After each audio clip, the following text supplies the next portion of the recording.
This is what I would do if I had to start all over again from zero. The first thing I would do is I would prioritize quantity over quality. Phrase, practice makes perfect, one of the most common phrases that we hear. Yet when we go to photography, we seem to be fixated on quality, but not on how to get to quality. So in order to help me explain this process to you a bit better, we're going to look at something called the 4 stages of competence. And I think a lot of photographers will understand their own journey and their own process within this. So the first stage is called unconscious incompetence. At this stage, you don't know what you don't know.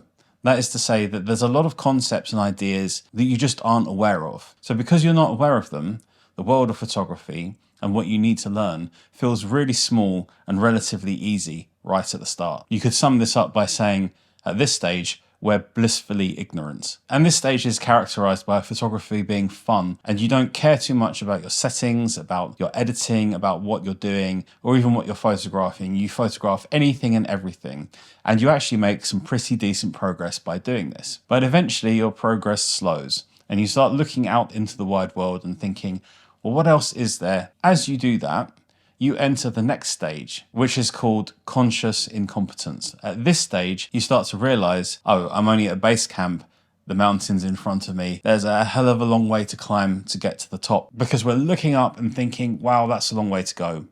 I have to get better. 2 things I can do. I can accept that this is going to be a long, hard slog, and I'm going to have to learn a lot of things and practice a lot and make loads and loads of mistakes and learn from them. Or I can get angry about the fact that I feel that I didn't have the right perception of how difficult this is going to be and try to compensate in other ways. This is usually the point at which people go on gear quests. So they try to make up for their lack of ability as a photographer by buying better gear. But I should also put in a caveat to that and say that that doesn't mean that the person who then decides to climb the mountain doesn't also get better gear. It's just that there are a chunk of people, I think, that go down, I'll get into the gear side of photography more than actually the photo taking side of photography. Let's put it like that. But yet again, at this stage of conscious incompetence, we know that we don't know a lot of things, but we are much more aware of the general scope of things. The way out of that is to photograph more and more and more and make lots of mistakes, but in a way where it's targeted. You're saying, right, I need to get better at this element of photography and I'm going to work at it. I'm going to look at my work and see what I could do better. And so on. You move along like this. And over a long period of time, we then reach a stage which is referred to as conscious competence. This is a good stage to be in. It means that we are now able to take the kind of pictures that we want to. We've become good photographers, but we're still at a point where we have to think things through. We have to make a very big mental effort to complete those photo shoots and get the pictures that we want. We are able to do it, but it's hard work still doing it. And then the final level is unconscious competence. It means we've got to the point where we can just do a shoot and produce really good results every single time, and it feels effortless to us. We're not having to think consciously about how to complete a photo shoot. We just know already. So the reoccurring theme in the 4 stages of competence, if you noticed it, was that we have to take a lot of photos, but we're striving to take better photographs, and eventually practice makes perfect. Niche down is this phrase that you hear all the time, and I think it's one of the worst pieces of advice for most people.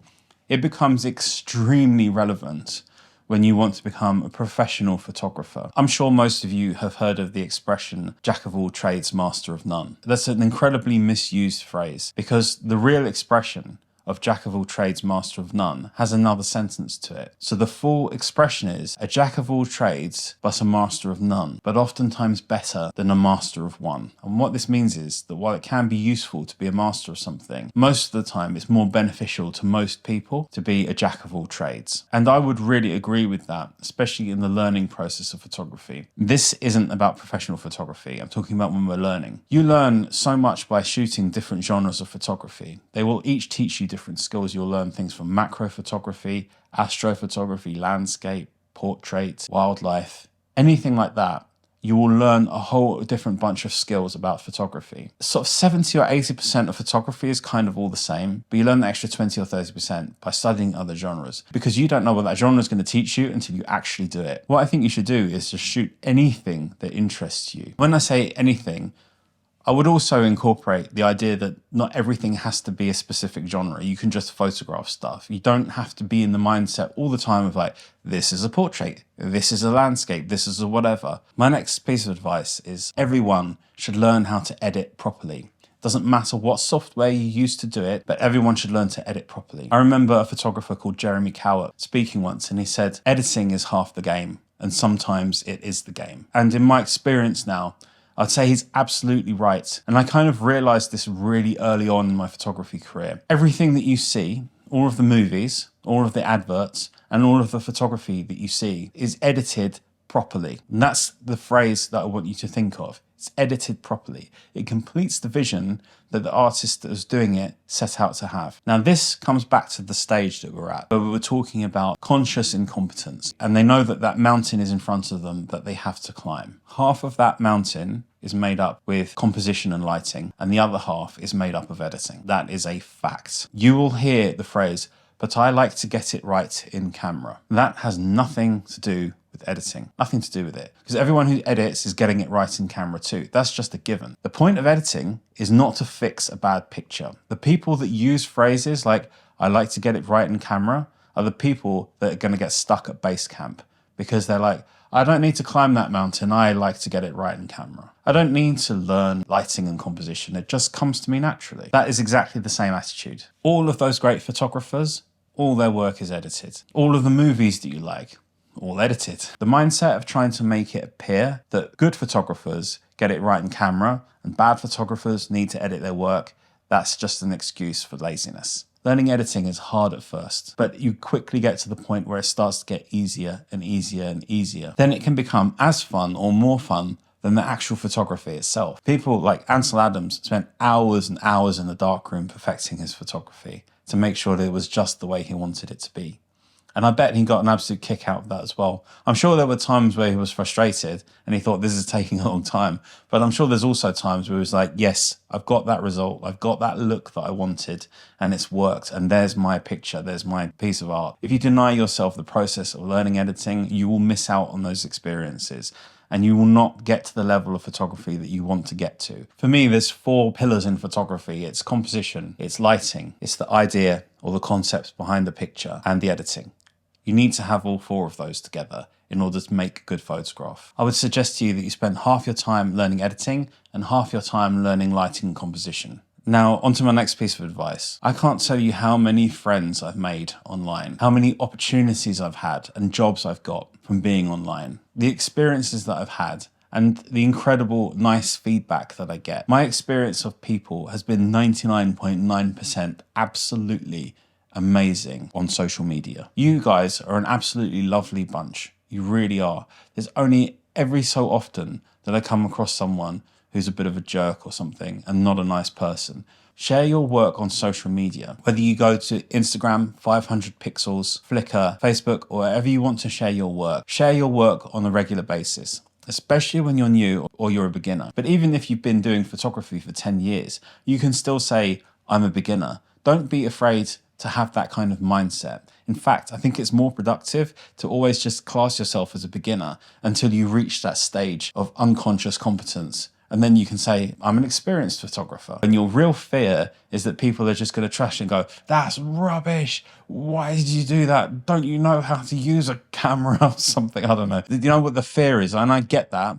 I tell you, when I started this YouTube channel, I should have started this about 7 years before I actually did.